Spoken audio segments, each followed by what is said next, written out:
Matt Cauz, TSN 1050 host and co-host Matt Cauz podcast joins us now. Matt, good morning. Great to see you. This is going to be the game to watch out for. Jays and Yankees playing for the first time. Talk to us about the excitement and the energy. Yeah, the excitement is the fact, you kind of mentioned it there, they've never met. The Blue Jays first made the playoffs in 1985. That's 40 years ago. And yet these teams have never squared off. That in itself is going to be exciting. The Blue Jays winning the division, winning the American League, there's a lot more expectations on them. And yet they go into this series as the underdog. The Yankees on the betting market are considered to be the favorite. So that's a fascinating storyline here. And, you know, you've got Aaron Judge looking for playoff redemption. Vladimir Guerrero Jr. looking to finally do something in the postseason, and albeit it's very small sample size. And for Blue Jay fans, they just want to see the team win. The last bunch of times they've been in the wild card, they haven't even managed to, and getting swept by teams like Minnesota and Seattle. Beyond that, it's going to be a gorgeous Saturday afternoon. Yeah. Anyone going to the game, try not to drive. Right. Now, the Jays have been on such a good run this season, Matt. What do you think they need to do to keep that going?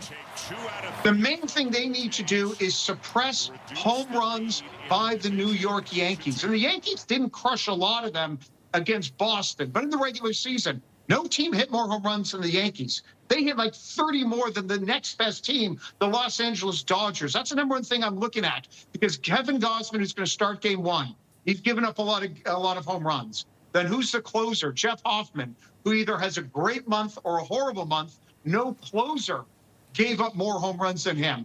If the Blue Jays can hold the Yankees from getting those sort of power numbers, Toronto can absolutely win the ALDS. You know, it's been 10 years. You sort of touched upon that since they won the division. What is it about this team compared to the team back in 2015? Yeah, it's a very different team. They don't have the same amount of power bats as the 2015 team with Josh Donaldson and Jose Bautista and Edward Encarnacion. But what this team has is they don't really have many holes. They don't have many weaknesses. Toronto was first in batting average and OPS and all these different statistics. They don't have easy outs. They make pitchers work. They keep the ball in play. They're a much better team defensively than the 2015 one. They're not as flashy. They don't have as much power, but they're a more relentless group than the one we saw 10 years ago. Okay, we'll leave it at that for this morning. Matt Cauz, TSN 1050 host and co-host Matt Cauz podcast. Thank you for this, Matt. Absolutely.